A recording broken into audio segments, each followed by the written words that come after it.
I'm going to talk about strategic foresight and AI today. By means of an introduction, I spent the last couple of years, since 2007, at Google in various roles. One of them was building the first strategic foresight team that they had back in 2019 that I built and ran for a couple of years. Then I spent the last 3 years until 2025 at Google DeepMind doing their global public policy work. So the reason I want to talk about this is that I think that foresight is always really important. I think we do too little of it. I think it's absolutely essential for making better decisions. And I think that AI gives us a chance to rethink a lot around the methodology, around how we approach it. And so I think we have this wonderful, winnable opportunity to now revolutionize the way foresight is done, the way we think about the future, and the way we try to anticipate it in different ways. So the first thing I want to talk about briefly is what foresight is, how we can conceptualize it and think about it. And to me, it is easiest to think about this as a part of our general mental setup. We have an anticipatory extended mind around us. We're always trying to anticipate the future in different ways. It is a part of what we do, and there is even this research strand within cognitive science that essentially says that all the mind does is constantly trying to anticipate its environment, and our consciousness is more or less error correction. When our anticipations don't match reality, we correct, and we constantly correct in order to adapt better. So foresight is a bit of an organ almost, like any other organ developed to have us interface with the world. What we do with our minds when we engage in foresight is just trying to adapt in different new ways. The function of foresight from a purely Darwinian perspective, from an evolutionary perspective, is adaptation. And those adaptations have to come through decisions or choice or through us changing our minds in different ways. And so when we engage in thinking about the future in different ways, we do so to adapt. And when we do, we also connect our thinking to decisions and choice. The way in which I've tried to explain this lately when I talk about foresight is to say that it creates choice in complexity. We're facing an increasingly complex environment, and it's harder and harder to decide what to do. If we spend time thinking about the future in a structured way with the methods and methodologies and tools available to us in foresight, we can make choice in complexity. We can create choice in different ways. And so for me, that's a core part of what foresight does. And one way to think about it is that it's a fitness function. Foresight has evolved throughout humanity's history, and it's I think often instructive to look back at the path that brought us to where we are today, when we were starting to combine foresight with AI in different ways. And if we go back all the way back in human history, we see that foresight takes its beginnings in various oracular technologies and prophecies. These oracular technologies are often dismissed as superstition, but I think that's a very bad mistake. If you look at, for example, the I Ching, one of the world's oldest books, it is a fantastic tool for thinking about the future. The I Ching, for those of you who are not familiar with it, is a book of 64 hexagrams with broken or whole lines. And you cast coins or the stalks of a tree in order to figure out which hexagram you're supposed to read. And as you do this, you are trying to figure out some kind of question about the future. So you pose a question about the future to the oracle, you cast the coins, you get a hexagram. It sounds weird, but on the other hand, what it really is a cognitive device. Because suddenly you have to get out of your own head and you have to think about the future through that particular future hexagram that you've been given. So it's a way to shake you out of the cognitive equilibrium that you're in. Almost all oracular technologies had this function. If you went to the oracle in Delphi, you would spend weeks traveling to first get there, so you were in the mindset to change your mind, to reinterpret the facts. And then the oracle would give you something sufficiently mysterious or quizzical that you had to figure out. So you had to rethink your understanding of the world, and in that way you could get new inputs into your own mental processes. So old oracular technologies help foresight by forcing you to reframe the world.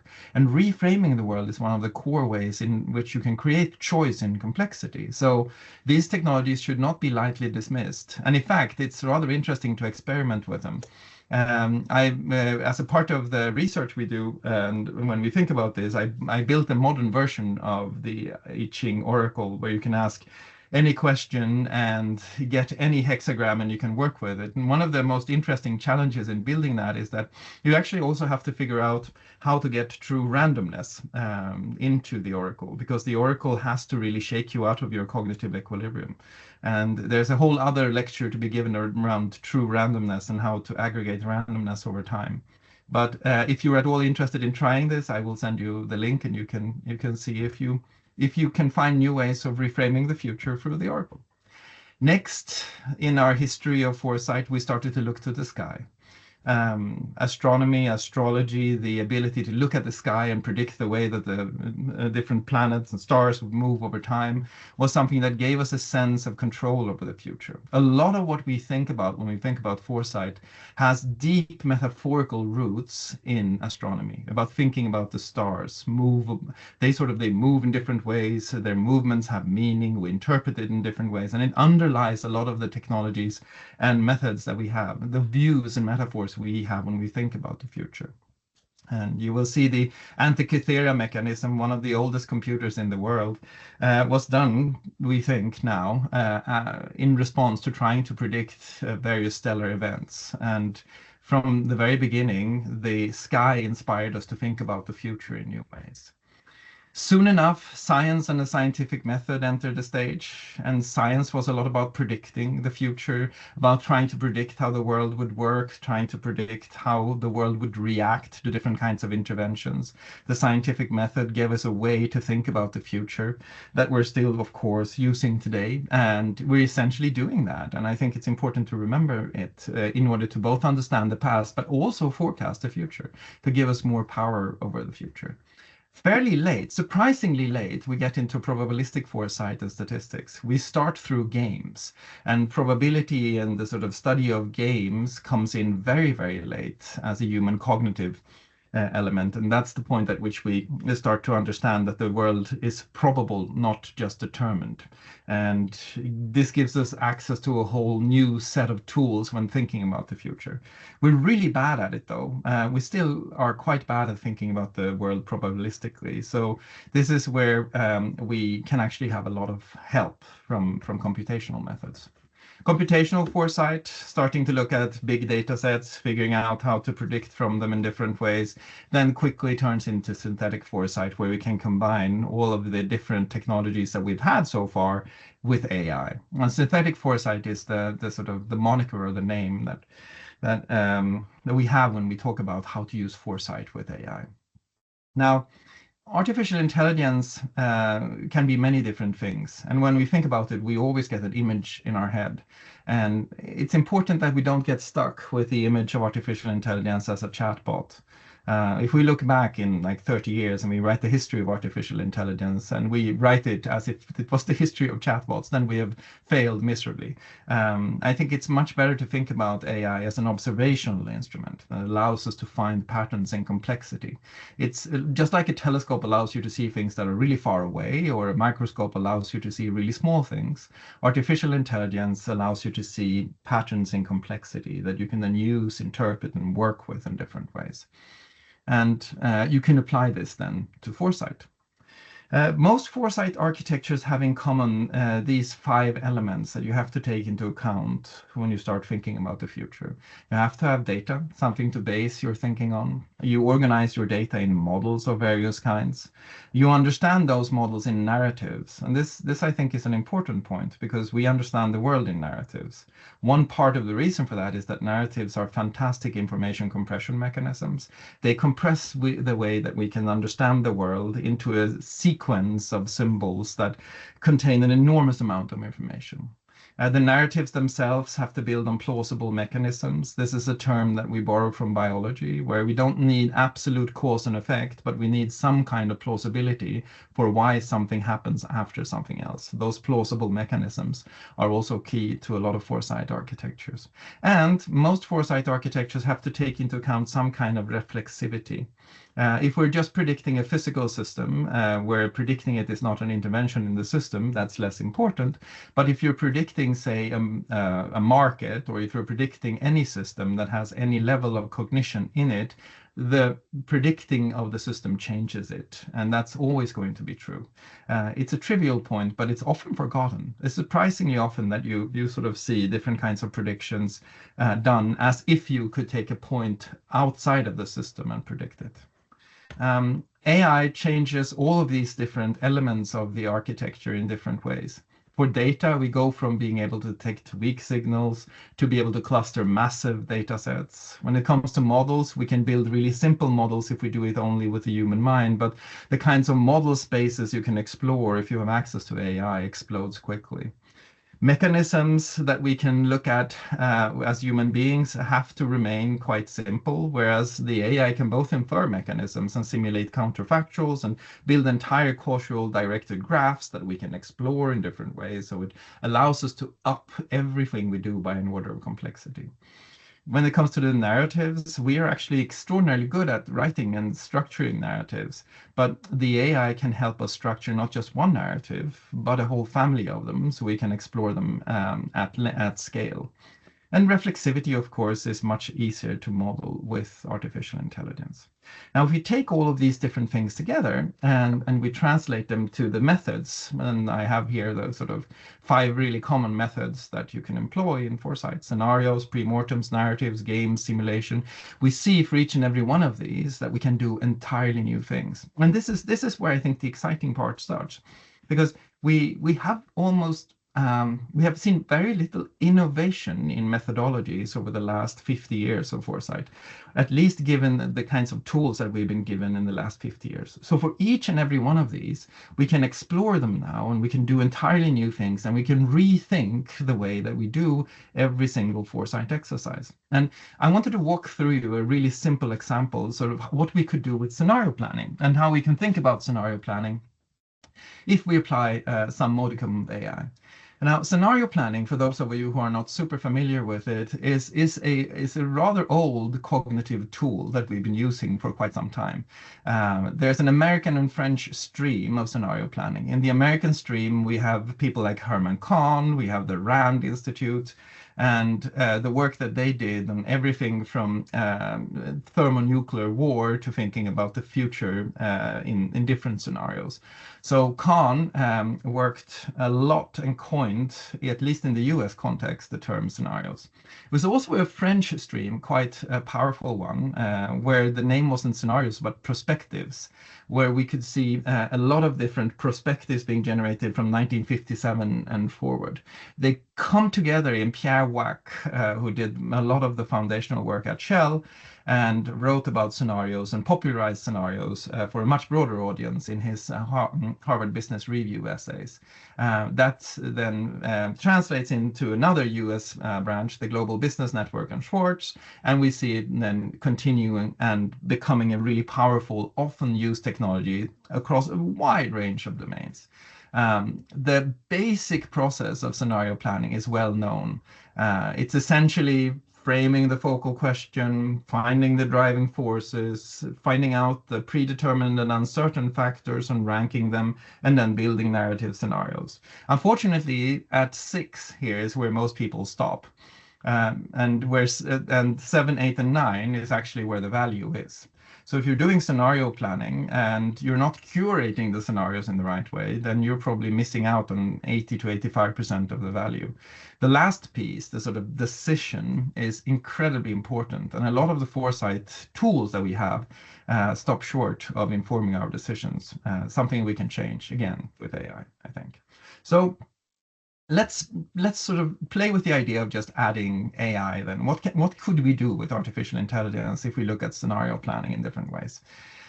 So as a starting point, just chatting with a simple chatbot is actually quite quite well spent time, because the chatbot can simulate a lot of different thinkers. It can generate a lot of driving forces. It can do a lot of the narrative work for you. And if you just work iteratively with a chatbot in a regular scenario workshop, you can get a lot out of that.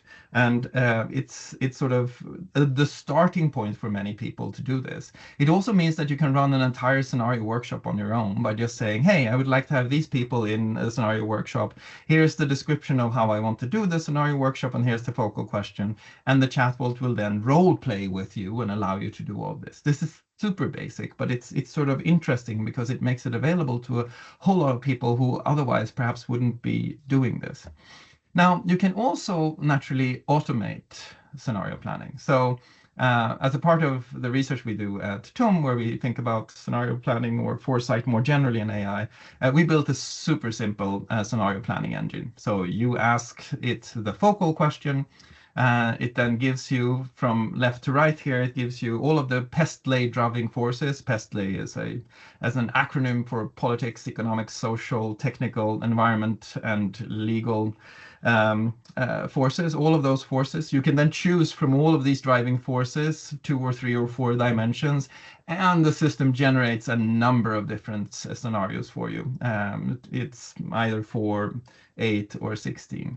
And for each scenario, you can get a little bit of a narrative as well that tells you how you ended up in this particular scenario. All of the scenarios have weak signals like they should have that allows you to see if you're moving into one scenario or another. And you've automated the entire process. Now, this of course sounds insane, because why would you do that? I mean, working with scenarios, part of the point is that you want people to experience thinking about the future. You want them to have a full day of concentrating on nothing else than foresight, because that's how you build that expertise or that skill with them. Now, doing this in 2 minutes will not help, will it? Because at that point, people will just go like, okay, maybe this is good. But the thing about this is that it actually allows you to rethink the way you do your scenario planning workshops. So one of the things that we've tried is to do this and print out all of these scenarios and then hand them to people. And we ask people, okay, so tell us what's wrong with these scenarios. Then you activate what I think is one of the single most powerful human skills, which is to point out what's wrong with something. And the ability to point out what's wrong with something is connected to really engaging with it as well. So suddenly you have a new kind of format where you can say, okay, we're going to meet and discuss these 16 scenarios, and we're going to discuss what's wrong with them and why. And then we're going to see if we can correct them in different ways. And suddenly you have a very different way of engaging with the future. It is not a scenario planning workshop substitute by any means, but it is an addition. It's a way to think about it. It's a first way to engage with the future. It's a way to find out what's wrong. So what we see here, and I think this is uniformly what we see when we try to add AI to existing methods, is that we change the methods. We have to rethink the methods and see what we can curate and what we can keep from what's good, and how we can constantly understand that this is not a substitute, but it's a complement. It's a new way of doing things. It's a way of exploring the future in a slightly different variation. This is all you can do versions of this. One is that you can do orchestration. You can have a multi-agent architecture to explore different future. In this particular case, it's another thing that we built called the Deep Future Engine, where you can use any number of different underlying models. They're all set up in different ways as technologists or legal ethicists or political scientists, etc. And they then give you 8 scenarios each, which means you get 8 times 8, 64 scenarios. And the moderator picks the scenarios that are the most unusual, and that takes some construction to get that right, and then asks you if these are the ones you want to work with. Again, we're in a very different kind of workshop. It's not a scenario planning workshop as it's done traditionally. It's much more about searching quickly through scenario space to find things that are interesting to work with, to extend, to expand on, or to, in different ways, find fault with. You can also invert scenario planning. Something that is hard to do when it comes to sort of the actual scenario planning workshop is to sort of completely invert it. But one of the things you can do that is actually quite easy to do with AI is to say, look, I'd like to know what impossible scenarios exist.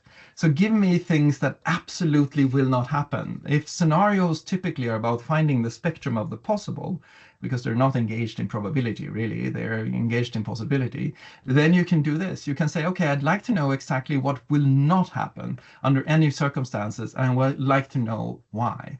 And here you go essentially through the same process. You select a couple of different driving forces, and then you get impossible futures. And these impossible futures allow you to challenge your own intuition, because when you read them, you will find that you read them to find if there aren't possible elements in this impossible future anyway.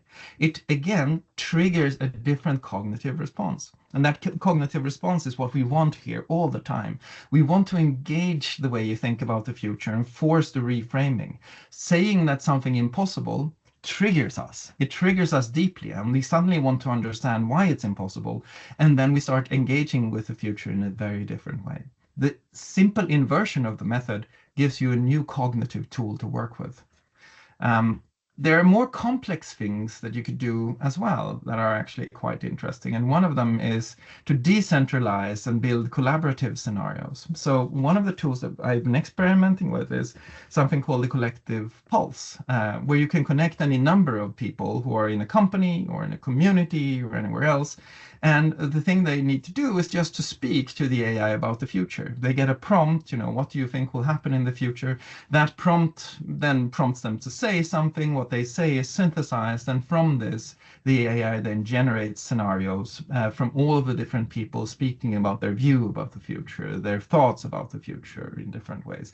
And you can continue doing this organically. So rather than having just a set of scenarios, you get these organically evolving futures that you can explore over time. And you can see how events impact people's view of the future, how it impacts the different kinds of things they find possible. And you can start tracing that over time.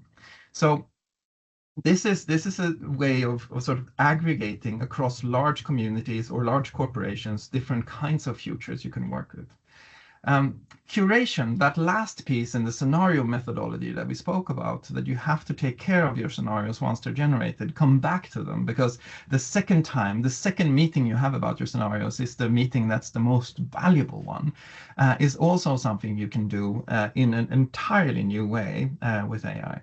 So if you have a scenario, it doesn't matter what kind of scenario it is, you can describe that as a series of factors with weak signals and so on, and then you can build an entire open source intelligence infrastructure that feeds into your scenario architecture and tells you exactly what's happening across each scenario. You can start your Monday morning looking at this and get a sense of what's happened in the different scenarios. You can have this as a dashboard when you log in.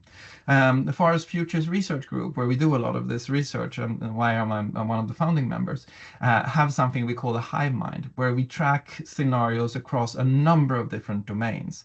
Across all of these different domains, we have a ton of different signals from some more than 500 RSS sources and scraped pages and all those different things. And this allows us to constantly inform the way in which we curate our scenarios over time.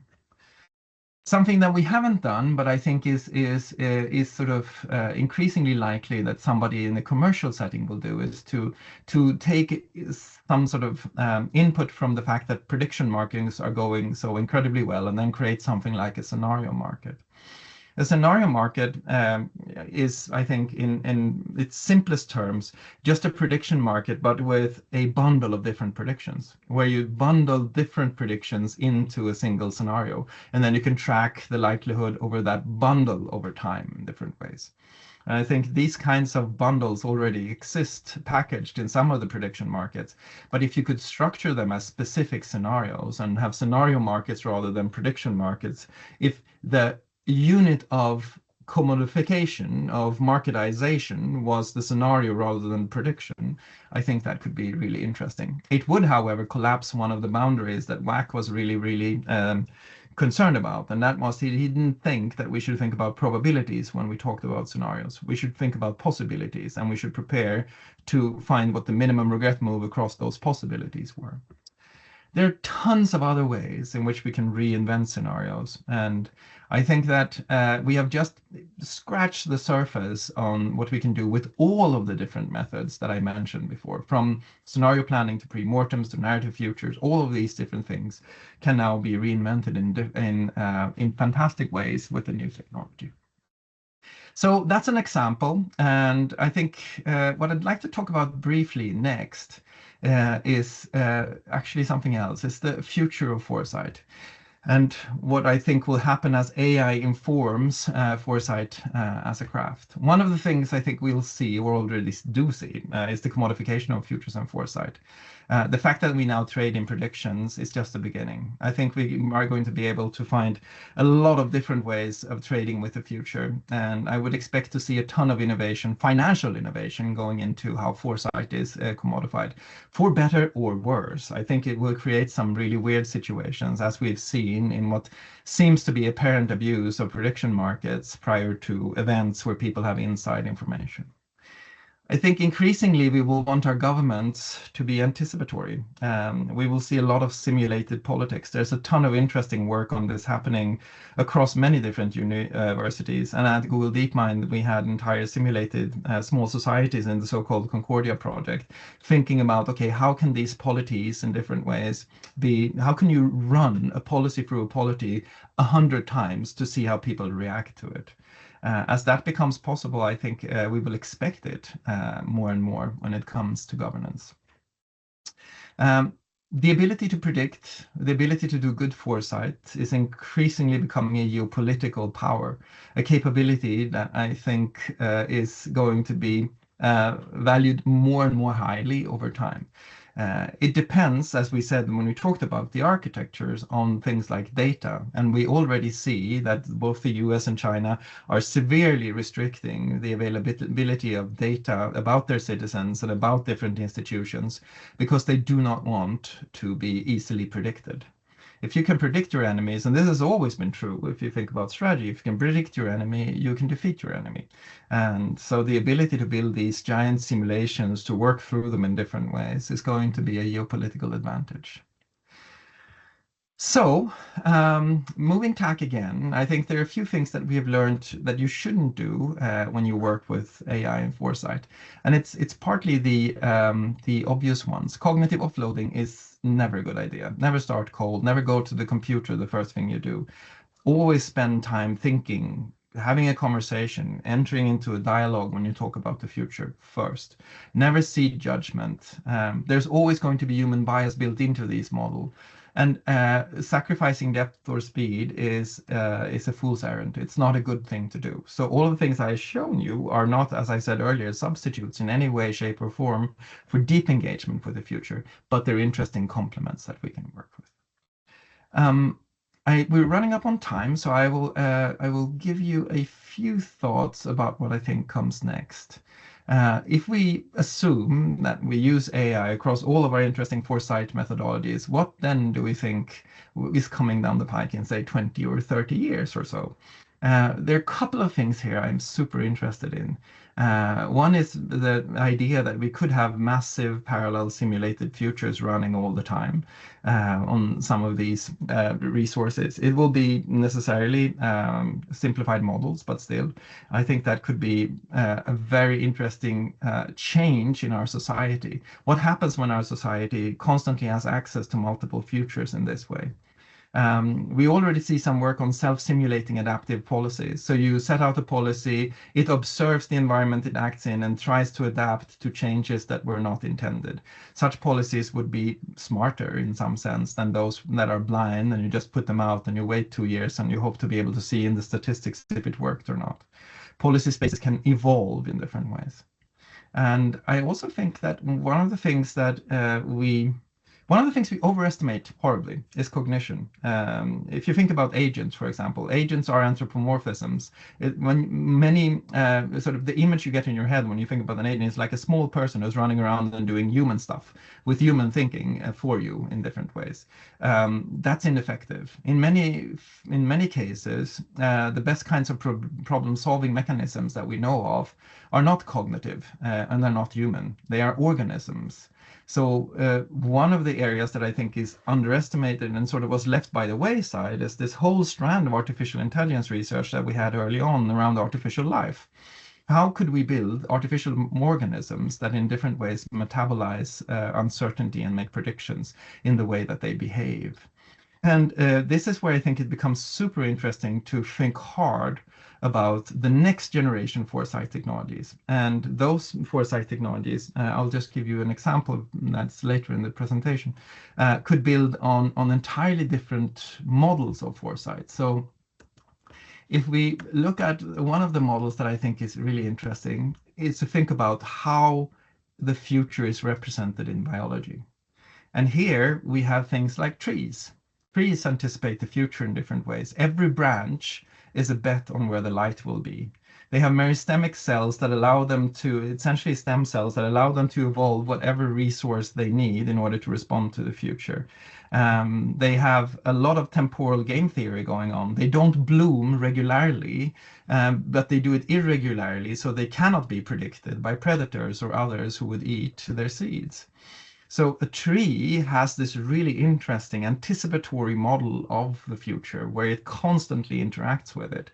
And one of the questions that we're currently thinking about is, okay, what other models exist in biology for representing the future? And what can we learn from them if we wanted to build an entirely new set of anticipatory models, tools, technologies? And you have things like ant hills or ant colonies, and even our own immune system that are deep examples of how to think about the future from a purely evolutionary biological standpoint.